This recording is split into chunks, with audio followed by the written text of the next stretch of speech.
Welcome to this November 3rd edition of the Courier Paperboyz. I'm Doug Newhoff, and I'm joined today by Jim Sullivan at my far right, Nick Petaros at my immediate right, and Jim Nelson to my left. It was a great week in Iowa sports with all three major college football teams posting wins. UNI volleyball team got a pair of big victories at home, stayed in the chase for a high seed in the Missouri Valley tournament. The Blackhawks went on the road, got a couple of wins they really needed. And we got through the first two rounds of the high school football playoffs with a few surprises, I would say. And so it was busy and a lot of exciting sports going on this time of year. Let's start with a look back at college football. And let's start with Iowa State's 24-0 beatdown of Texas. Sully, you were there. Tell us about it. It was Iowa State dominance from start to finish, and I'm not sure anyone really saw that coming in that way.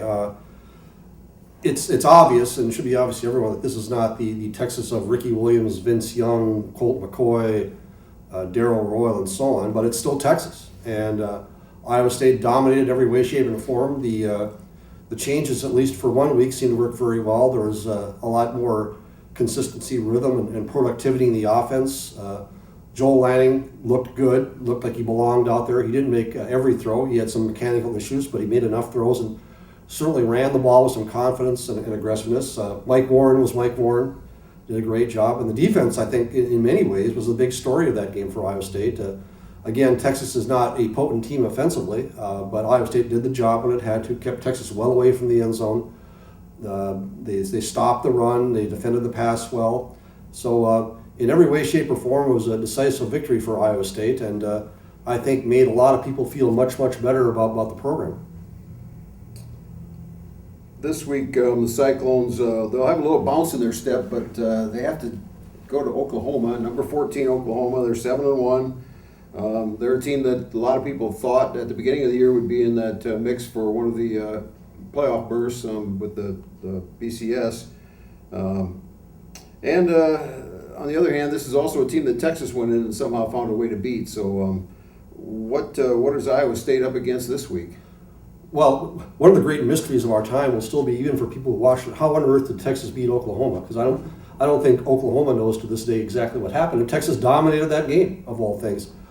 It sounds like in many ways, shape, and form, this is a typical Oklahoma team. It's got a lot of speed, has some good receivers, can run the ball well, will try to beat you off play action passes, active linebackers, quick on that side of the ball. This has not been exactly a equitable, if you will, rivalry. In something like 85 meetings with the Sooners, Iowa State's won 5 times. The last victory of any sort came in 1990, and that's 25 years ago. And Norman has been a particularly hostile place. You may recall that about 13 years ago, Iowa State went down there with a Heisman Trophy candidate in Seneca Wallace, a team that was ranked 9th in the country, and got the doors blown off by Oklahoma. And for whatever reason, and I'm not sure exactly what it is, Iowa State has been able to compete with almost every other school in the Big 12 Conference since its inception, with the exception of Oklahoma in the Bob Stoops era. They just cannot seem to get a handle on how to stay close to this team. We'll see what happens this time.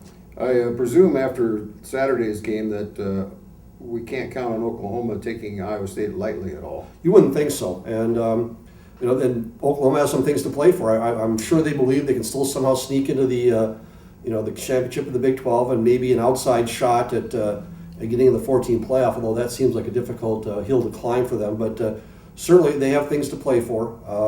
Certainly they want to put on a good show for the pollsters. And Bob Stoops has never been one to pass up a chance at winning big when he can. It'll be interesting. UNI beat South Dakota 20-7 Saturday. Second win in a row for the Panthers after a 3 or 4 game losing streak that put them in a pretty serious hole. They had a great defensive effort. Kicking game was really good, especially Sam Cooter, the punter, and Michael Schmadeke, the ex-Waterloo-Columbus kicker. Had a couple of long field goals that were pretty important. Nelly, what did you see? Yeah, that's right. Exactly like that. What I thought they did is the defense was really, really good. South Dakota State took the early lead, and then after that it was shut down. I mean, they didn't get across midfield. The punt game, Sam Cooter, who probably I think got robbed of being the Valley punter or the special teams player of the week. his 2 punts were big. I mean, he pinned them inside the 5, and they gave him no chance to come back in the fourth quarter when the game was just 20-7 and 2 scores would have won it for him. But the defense was good, and I thought the offense did, again, one of those things, they did enough to win. You know, I thought, South Dakota really wanted to stop the run. They really wanted to contain Aaron Bailey, and he showed that he can beat you in the pass game. Again, I think they need to protect him a little more. I think so he can throw. He hasn't scrambled a lot of the plays he created. He was running, and he completed some passes, but he showed he could do that in the pass game. Had his best pass game of the year. Like I said, if they can get the efforts like they did out of the defense, they continue to get that. The special teams play. Schmadtke had some yips early in the year, and I think that's a big confidence booster. I mean, 50 and 48 yards, that's not easy to do, and they're doing good things. And another tough game this week against Indiana State. What kind of an adjustment did they make? I mean, I watched a little bit early, and then I was working, so I wasn't watching very carefully after that. But the first series, South Dakota went right down the field. They got the ball to their good receiver. His name escapes me right now, but No, you got he's like an All-American, All-Conference type guy. Over and over and over again on that first drive, and it looked like this is going to be a long day for the Panthers. And after that, man, it was just nothing. It seemed like South Dakota played into their hand. They tried to run the ball right into the strength of UNI's defense, and then they really didn't. They went away from the pass game. I thought they passed a little bit on that first series, and then they really didn't go after it. Brant Van Rokel. There you go. But and it seems like they tried to run the ball, and they're really hurting. Their run game's hurting. They lost their best running back in Trevor Boma, broke his arm against last play against North Dakota State. So they've been going with Michael Frederick. He's a speedster. He's got a lot of speed, but he only weighed like 175 pounds. And boy, he'd hit that line. And just an arm tackle here. He took some hard hits in that game, and they really tried to. What confused me a little bit is South Dakota really went at UNI's strength defensively, which was against the run, I believe, and their front seven, and they didn't go away from that. They didn't really try to get to Van Rokel as much as I thought they would, as they did early in the game, and they kind of got away from that. And then I think they just were out of rhythm. A lot of times they were out of the system. They couldn't. They didn't want to get. They had second and long almost all day long, and they couldn't go to what maybe they wanted to do because they were getting stuffed on first down. They tried to run the ball, and it was either no gain or a loss or a 1 yard gain. Yeah, that's so huge in college football. If you could put people in second down and long and win first down, basically. I mean, you really give yourself a huge advantage. This week, it's number 23 Indiana State. It seems like every week it's somebody in the top 25 for the Panthers this season. Mike Sanford coaches the Sycamores. Talking with Coach Farley a little bit on Monday, he's had a lot of praise for what Mike does with the passing game and the offense in general. Tell us a little more. What have you had a chance to kind of look at this game yet? Yeah, I took a little bit of a look at it this morning. I talked to Coach Sanford, or asked a couple of questions of him today on the teleconference, and they're playing good. He really called. They led for 3 quarters at Illinois State. They were up by 15 points in the third quarter, and Illinois State rallied in the fourth and beat them. And it was a devastating. He called it a devastating loss for them because they did everything right for 2.5, almost 3 quarters, and then they stopped executing, and then they gave up some big plays on the ground game to Copperidge, and Illinois State rallied. They've been close. They lost a close one to North Dakota State the week before. They've been really solid with everybody, and you look at them statistically, and you look at them defensively, nothing really super stands out. They spread the ball around offensively. They're about even 50-50 pass and run, and but about 8 receivers who's got about 15 or more catches, and they got two running backs with 400 yards. You really can't point at one guy and say this is the guy you got to stop. You kind of got to stop them all. And Coach referred to it. They try some trick plays. They won them. They beat UNI last year on a wide receiver pass, and so you got to cover for that. And then the defense has just been real solid. They've been a thorn in UNI's side a few times in like 1-point games that come down to the very end. We also are looking at 2 teams that have 4 losses, so in some respects you could consider this an elimination game in terms of the playoffs. And you hate to put that on the team with 4 games left on the schedule, but that's kind of where we're at. It is. I mean, you look at the Valley standings here, and there's 5 teams at 4-4, and I think they all feel they can make the playoffs. And then you got the top 3: Illinois State, North Dakota State, South Dakota State. You figure right now if they do what they need to do, they're in. But these other 4, last year with the 6-bid league last year, wasn't it? And if I'm right, 6 teams.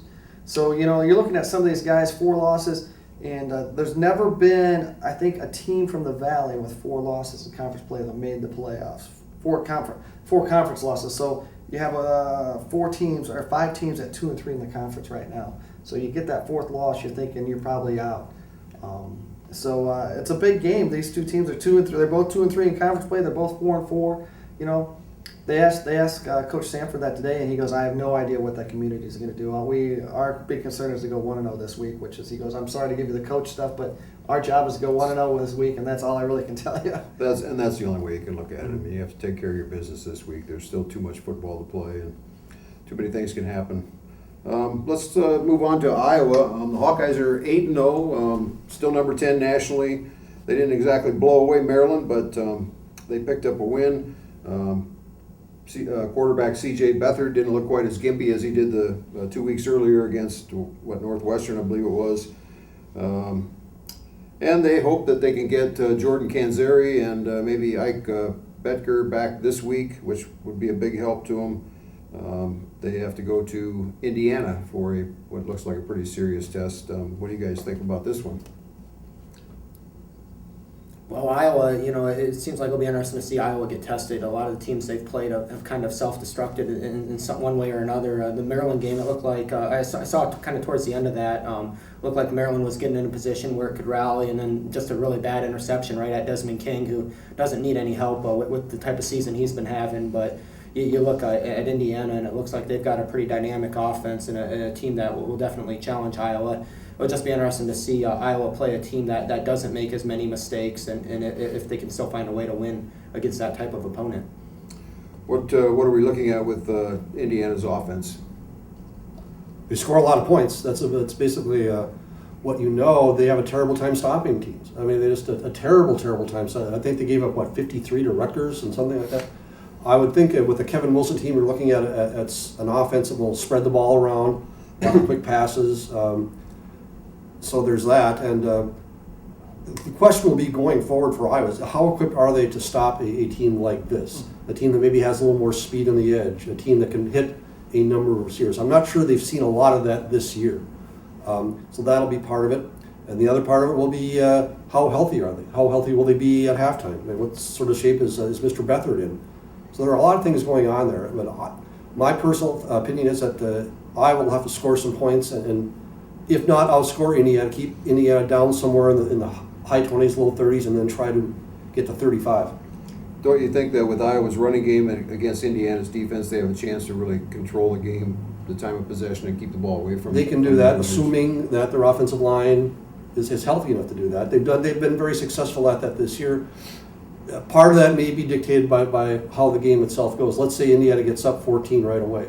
Right. If that happens, it may be tough for Iowa to do that, although I'm sure they won't go away from it quickly. But I think that'll be a key, and I'm sure Iowa will try to control the ball. And given Indiana's defensive record, they may have success at that, but they have to get ahead, I think. There's been some wild and crazy games. Indiana's like UNI's Indiana State, it seems like. There's been some wild and crazy games over the recent years, where Indiana's given them some troubles. Let's talk a little bit about high school football playoffs. We started with, I believe, 24 area teams. We're down to our last 7.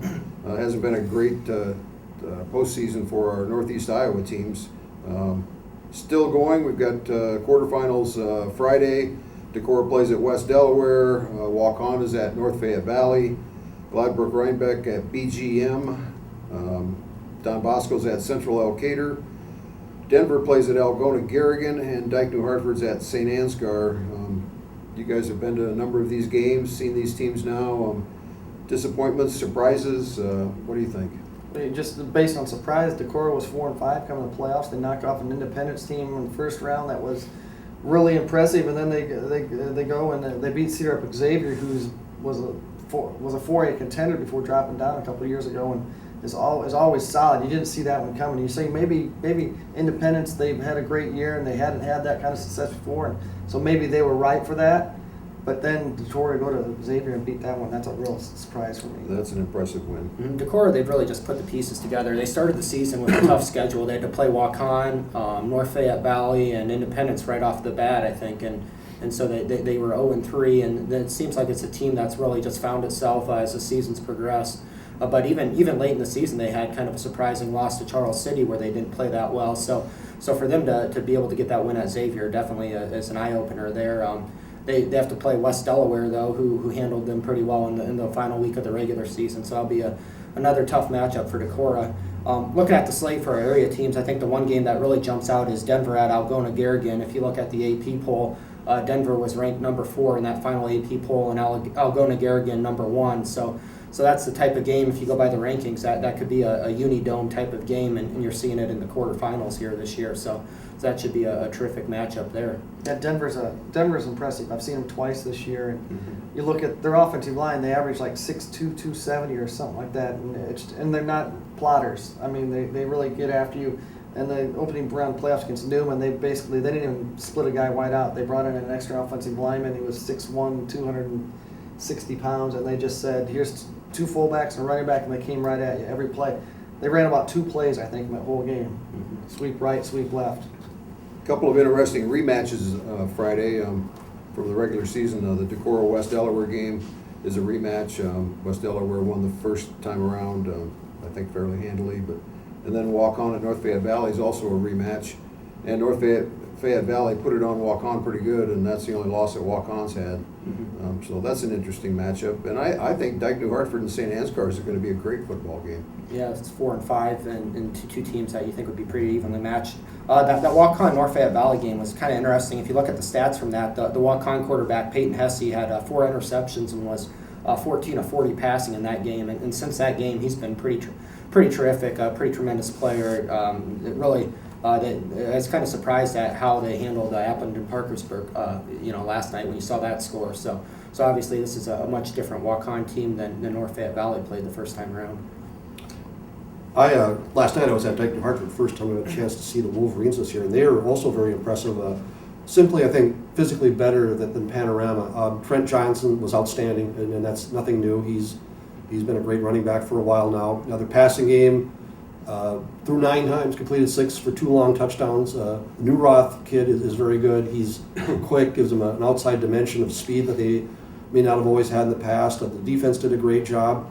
They played well in all phases, and one thing that Don Betts said last night that was interesting was that they were really ready for this game, maybe more than some of the past, just because they're eager to play and they have goals. So I think they have their mindset in a couple of dates in the Dome. St. Ansgar is another team that's been there, done that. They're a recent state champion.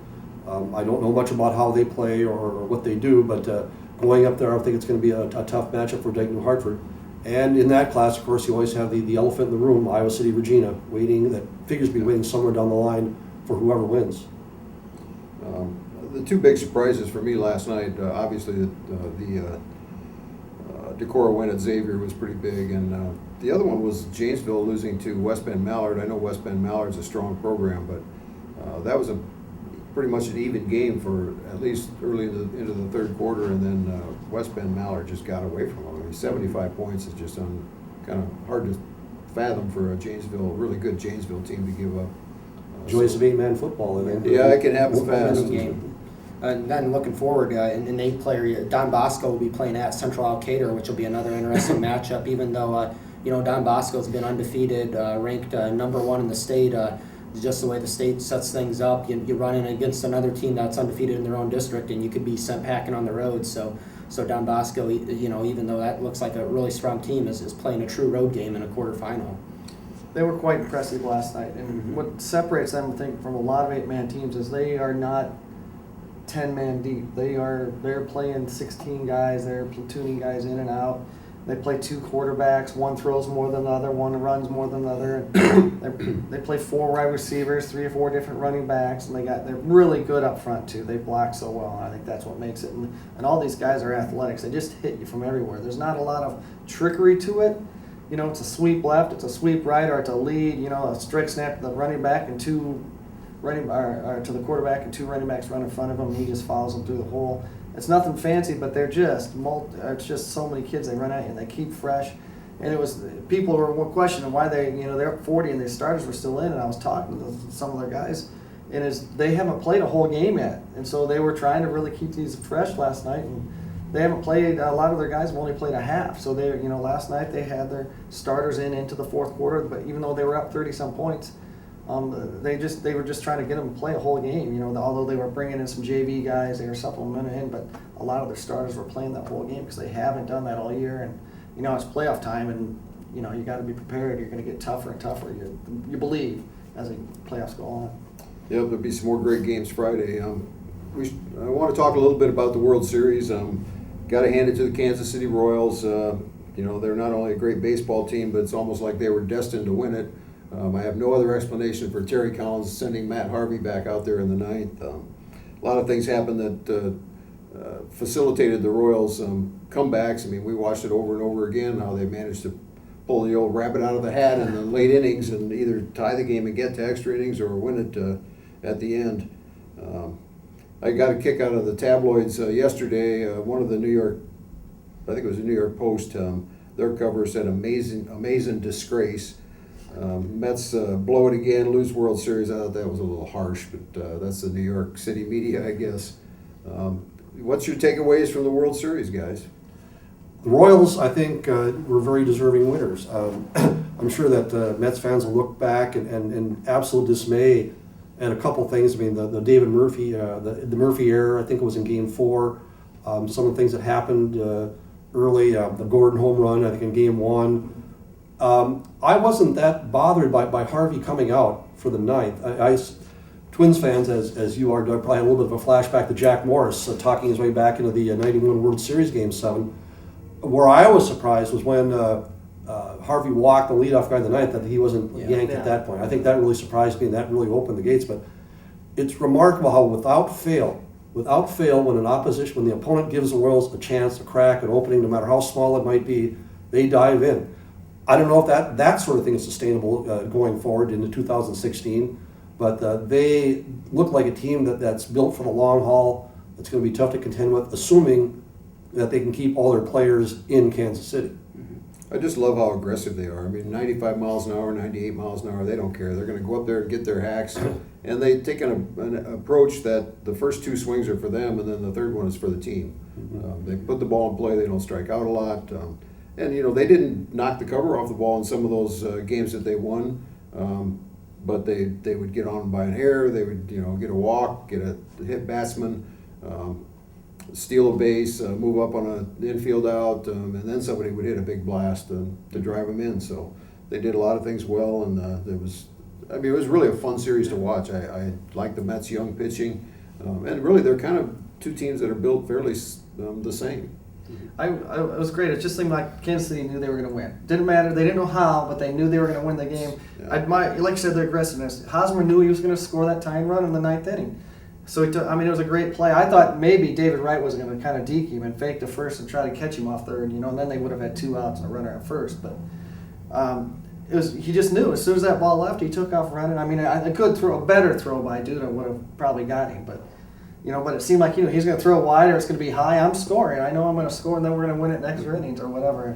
And then the other thing, actually, like you said, I love the Mets. And, the Royals fans were all over Noah Syndergaard. But I'm telling you, if Johnny Cueto or Vlequez or Ventura had, in the first pitch, one of those games went high and tight, if the Mets were diving across and hitting that, I thought it was great. He said, I was going to do it.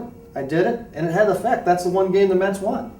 It set the precedent right up. Maybe more of the Mets' younger guys needed to go high and tight early or something and get the Kansas City off the plate. I mean, I appreciated that fact of it, and all the Royals were up in terms with it. But you know what? If it had been one of their pitchers, they would have loved that play. So I thought it was a great baseball. You bring up the Hosmer play. That seemed like the type of play you can make when you're up 3-1 in the series, and you're going to get 2 games at home. You make that risk, and you make them have to make a throw to beat you. And I think they did a good job with those type of calculated risks, stealing bases when they needed to, taking the extra base when they needed to. And like Doug mentioned, their approach at the plate was tremendous. Not a team that needed to rely on the home run ball to win games. So that's kind of neat to see too. I'm not 100% sure those risks were all that calculated. They may have taken them if they were down 3-1, but that's just the way they play the game. But good stuff. I mean, it was a good series. I didn't really have great expectations for a Mets-Royals World Series, but it was good. It was good. It was enjoyable. Enjoyed it a lot. Well, that's going to do it for today. It's another big week in high school sports in our area. We've got regional volleyball finals beginning tonight with 5 matches involving our Northeast Iowa teams, another 5 tomorrow night, and then Friday it's on to the quarterfinals of the playoffs. So our guys will be out and about all over this week, and we'll have all the action at www.wcfcourier.com and in our print editions. So long for now.